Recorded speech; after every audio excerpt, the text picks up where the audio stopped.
Maman, j'ai raté ma vie. Ça, c'est moi à 6 ans, quand je comprends que non, je ne suis pas la fille du soleil, et que non, je n'ai pas été enlevée par les méchants mutants des Tortues Ninja. C'est moi aussi quand je rate mes examens, et c'est surtout moi, à 38 ans, quand je comprends que je ne pourrai pas être maman. Que bien que je sois amoureuse, que j'ai un chien, une belle maison, un super job, que je voyage dans des pays lointains, je n'aurai pas la vie magnifique que j'avais imaginée étant petite. Ça m'a laissée vidée, impuissante. La façade était belle, mais le manque était partout. Le manque. Le manque s'est peu à peu transformé en appel. Un appel vers l'inconnu, ou plus exactement, vers un voyage que j'avais jusque-là négligé. Car trop évident, trop près, trop simple peut-être. L'aventure la plus belle était à ma porte, et je ne la voyais pas, par manque de temps, par manque d'attention. Alors c'est quoi cette aventure? Cette évidence qui m'a foudroyée quand enfin je l'ai touchée du doigt. Elle commence par une constatation d'ignorance. Je ne connais rien au vivant. Quand je plonge, je ne sais pas distinguer un loup d'une dorade. Quand je me promène, je reconnais à peine un chêne d'un pin. Et alors pour les oiseaux, pour moi ils se répartissent en 3 catégories. Les petits, les moyens et les gros. Cette prise de conscience est rude, sans appel. Il y a urgence à changer, urgence à retrouver du lien avec ceux qui m'entourent. Ce soir, je vous propose un voyage tout en lenteur, en évidence oubliée ou dédaignée. Un voyage que j'espère poétique sur la manière d'habiter notre monde, sur notre façon d'être vivant. Ça commence comme une envie de voir les choses sous un autre angle. La vitesse fait partie de mon quotidien et le monde s'accélère encore. Toujours plus vite, toujours plus efficace, toujours plus performant, comme disait Alessandra. Une obsession généralisée à gagner du temps. Mais pourquoi gagner du temps? Faut-il en gagner partout? Même dans ces moments privilégiés avec nos proches? Même quand on est devant un paysage à couper le souffle, comme ici par exemple? Même quand on se sent profondément vivant? Faut-il passer à autre chose le plus vite possible? Un souvenir revient en boucle dans mon esprit. Un magnifique paysage en bord de route.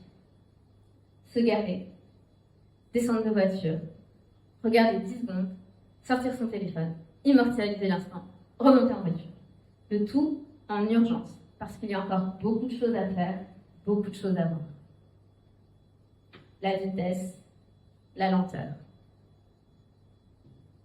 Quel intérêt de ralentir, voire de s'arrêter? Dans un monde en croissance, ralentir, c'est risquer d'être dépassé, c'est risquer de perdre. J'ai grandi entourée d'injonctions telles que « dépêche-toi » ou « ceux qui n'avancent pas reculent ». Ma quête a donc commencé par la lenteur.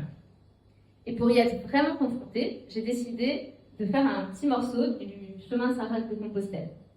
160 km pour relier Castres à Toulouse. J'ai mis 8 jours, là où le train met 1h15. Je me suis confrontée à ma lenteur. Qu'ai-je découvert? Un rapport au temps et aux distances complètement chamboulé. Imaginez l'ironie de dire à un marcheur que la boulangerie est juste à côté quand elle est à 6 km. Ça fait à peu près 1h30. Car oui, ça prend du temps. Et le temps peut être long. Sans téléphone pour combler l'ennui, je suis obligée de regarder, d'écouter, d'être dans la pleine attention. Je m'intéresse enfin à ce qui m'entoure, à toutes ces espèces que je ne connaissais pas, que je ne voyais pas jusque-là. Je les observe, j'apprends à les connaître et même à les différencier. C'est beau, Je les aime. Je les apprivoise, comme dirait le petit prince. Et elles deviennent chères à mes yeux, chères à mon cœur. Pendant ce voyage, je prends mon temps. Je me laisse toucher par la beauté. En allant vite, tout semble un peu uniforme. Arrêtons-nous un instant et le paysage s'anime. On distingue la cigale sur le pin, le papillon qui butine, l'oiseau qui s'envole. Tout à coup, le monde devient vivant. Et moi aussi, je deviens vivante. C'était beau. Et c'est un sentiment qui m'a tellement apporté pendant cette quête, pendant ce voyage. Saint Augustin disait que le bonheur, c'est de continuer à désirer ce qu'on possède déjà. Pendant tout ce voyage, je pensais avec délice à mon sandwich dans mon sac, à mon eau dans ma gourde. Ça me donnait un sentiment grisant de liberté, de puissance aussi. Après la lenteur, je me dis que mon voyage passe par le côté de s'interroger sur comment je me satisfais de ce que j'ai, comment je me limite. Déjà, Montesquieu en parlait. Quand j'ai fait mon sac, j'ai dû faire des choix. J'allais porter mon sac sur mon dos, comme un escargot avec sa coquille, j'allais avoir ma maison en 8 jours. J'ai dû renoncer. Arrêter de mettre des choses dans ce sac qui, sinon, allait devenir une torture. Parvenir à distinguer l'utile du superflu. Ça a été dur. J'avais peur de me tromper, j'avais peur de manquer. Puis j'ai choisi la confiance.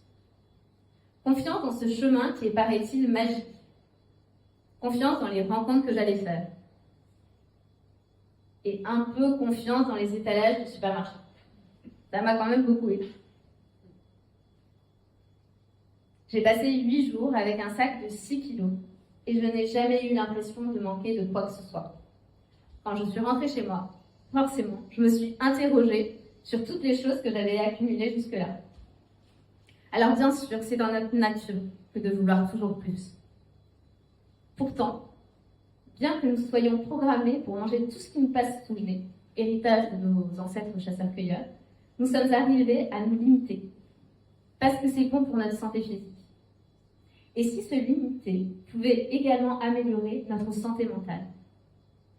Si certains détachements nous vivifiaient plutôt que de nous fragiliser?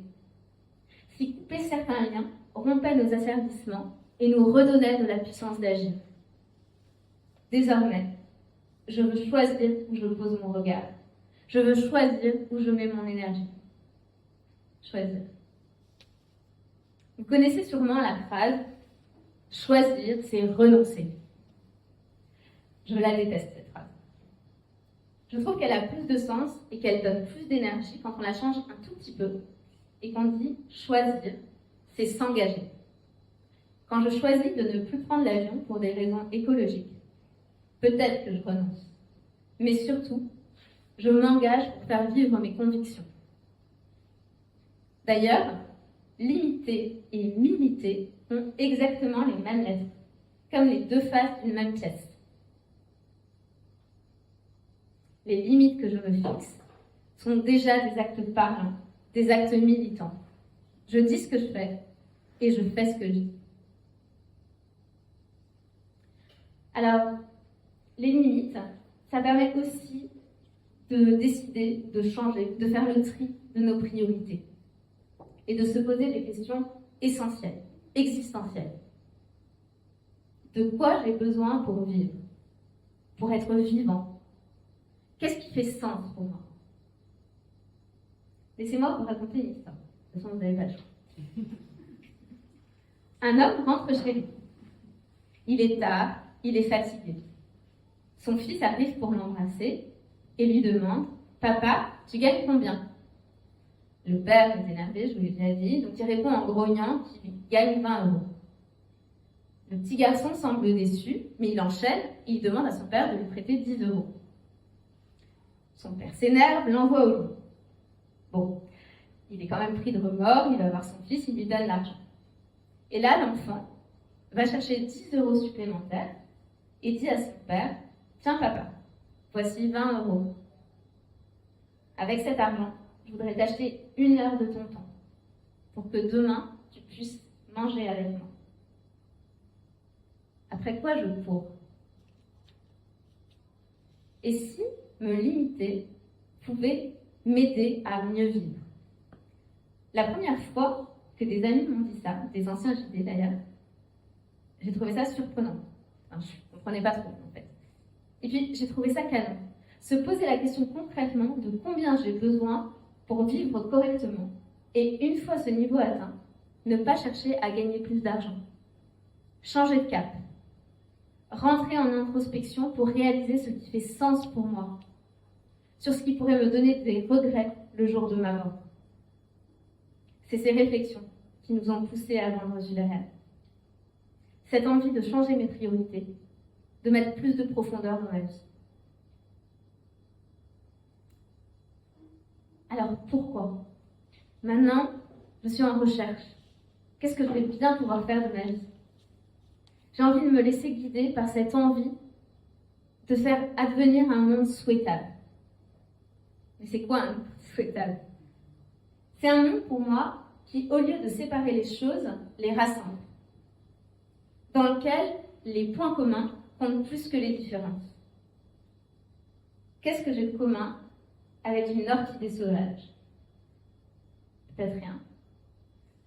Ou alors, comme elle, j'ai besoin d'eau, j'ai besoin d'air, j'ai besoin de nourriture, il y en a sûrement beaucoup d'autres. Qu'est-ce que j'ai en commun avec cet homme qui fait la manche dans la rue? Déjà, se poser la question, c'est entrer en contact avec l'autre. Aller chercher ce qui nous relie. Paris est en train de réfléchir à doter la Seine d'une personnalité juridique. C'est intéressant. Mais là encore, on réfléchit aux intérêts des êtres humains contre ceux de la nature, comme s'ils étaient différents. Et si nous devenions des diplomates, des agents capables de comprendre et de valoriser les relations entre chaque espèce? On serait des traits d'union. On serait capable d'exprimer nos besoins communs, de reconnaître nos vulnérabilités mutuelles. On serait capable de trouver ce qui nous relie. Et dans ce monde souhaitable, on aurait des égards pour tout le vivant. Thich Nhat Hanh, un moine bouddhiste, recommandait de remercier avant de manger le saumon. Ce n'est pas très loin de ce que les chrétiens font avec le bénédiction. Remercier. Reconnaître que rien ne m'est dû, est porteur de changement, et permet l'émergence d'un monde de la relation, d'un monde où la vivance est accrue, un monde que je trouve souhaitable. J'ai conscience que je ne vous ai rien raconté d'extraordinaire ce soir. Agir avec lenteur et attention, en se limitant et en s'interrogeant régulièrement sur nos essentiels, est une philosophie simple, accessible à tous. En parlant de philosophie, Nietzsche avait une vision du bonheur et de la réussite que j'adore. Pour lui, si on est prêt à revivre chaque moment de notre vie sans en changer une seconde, alors oui, on peut dire « Maman, j'ai réussi ma vie ». Quant à moi, je ne sais pas si j'ai réussi ma vie. Par contre, je sais le chemin que je veux emprunter. Ce soir, devant vous, je m'engage. Je m'engage à faire de mon mieux pour le vivant, à mieux le connaître, à mieux l'aimer. Nous, les êtres humains, nous pouvons être acteurs. Nous pouvons réparer, protéger, honorer. Et j'espère que vous, mes compagnons de route, mes amis JD, vous ferez partie de cette nouvelle humanité, de cette humanité utile et régénératrice.